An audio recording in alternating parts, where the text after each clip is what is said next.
Bienvenue à la 4e édition du China Connect, le grand rendez-vous marketing entre l'Europe et la Chine.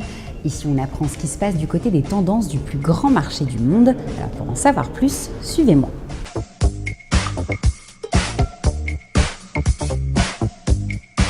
Qu'est-ce qui vous intéresse le plus sur le marché chinois ? Éventuellement d'accompagner les grands acteurs qui veulent se lancer sur le web en Chine, pour les accompagner dans le cadre d'optimisation de leur site, dans le sens où un comportement de surf en France ou même en Europe est complètement différent d'un comportement de surf en Chine. Voilà. Le marché digital en Chine évolue à une vitesse qui est assez incroyable et China Connect, c'est vraiment l'événement qui nous permet à nous remettre à niveau.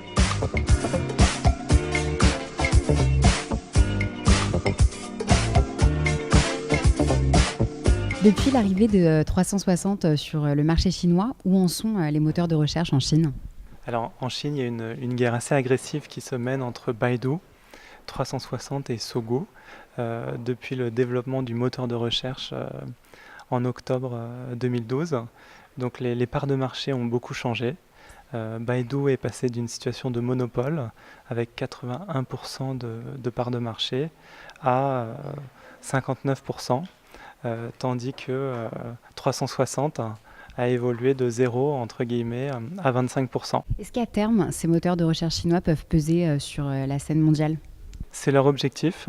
Ils engagent de plus en plus d'équipes linguistiques pour adapter leurs outils, notamment pour se développer par exemple au Vietnam, en Thaïlande, en Indonésie et aussi en Europe.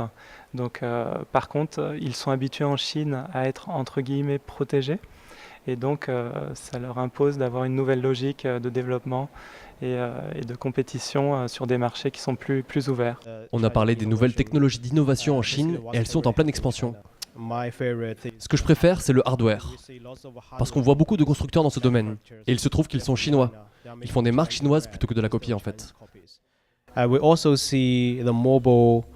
On voit aussi que c'est difficile pour le secteur du mobile parce que ça avance très vite. Il y a aussi le B2B au lieu du B2C, comme les services de voitures et les applications. Et la dernière tendance, c'est vraiment la globalisation. Parmi les sujets qui m'ont intéressé ici, la classe moyenne chinoise, et c'est Mi Kim Chikli qui en a parlé. Le premier enseignement, c'est que cette classe, si on l'analyse par type de revenu, elle va être complètement protéiforme. Si on analyse par type de comportement, on arrive à avoir des conclusions intéressantes. Une des premières conclusions, c'est que chacun veut accéder à ce Chinese Dream dont parle Xi Jinping. Et ce Chinese Dream passe par de la consommation. Et cette consommation, elle va être définie dans notre étude par 12 catégories bien précises dont systématiquement il parle et reparle, qui peut être soit influencée par la publicité et le marketing des marques, mais influencée par des tendances de fond qui montrent que symboliquement, ils accèdent à un autre type de classe, à un autre type de statut social. Pour conclure, on parle beaucoup de l'American Dream. Alors en quelques mots, le Chinese Dream, c'est quoi ? Le Chinese Dream, c'est avoir accès à une ville de catégorie Tier 1, donc Shanghai, Pékin, Guangzhou.